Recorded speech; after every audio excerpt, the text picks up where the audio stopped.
This is how the brain works. In the center part of the brain is where the cells that produce serotonin and norepinephrine modify the rest of the brain. Just like a dimmer switch can control how light or dark a whole room is just from one small area, each cell has connections with 500,000 other cells, and you only have 250,000 in your whole brain. The signal comes down the nerve. It releases these chemicals which then go across the space called the synapse. Once those chemicals fill up the receptors on the left side of the synapse, the signal is sent. That's how the nerve on the right influences the nerve on the left.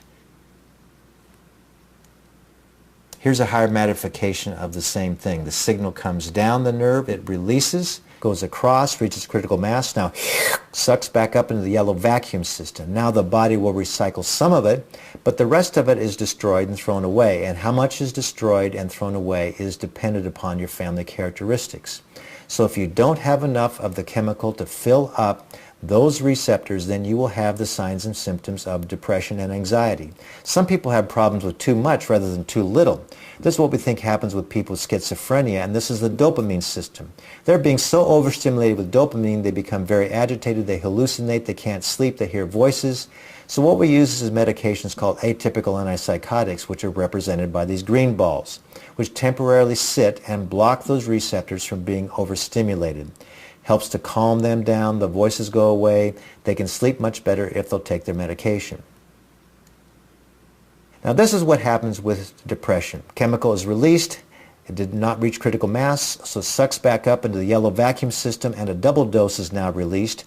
Now there's enough to fill up those receptors, and boom, the signal is sent, and now it's sucked back up into the vacuum system again, waiting for the next signal.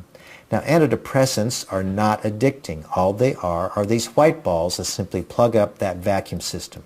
So now the body can't bring it back in and throw it away. So it helps your body conserve what you've already made.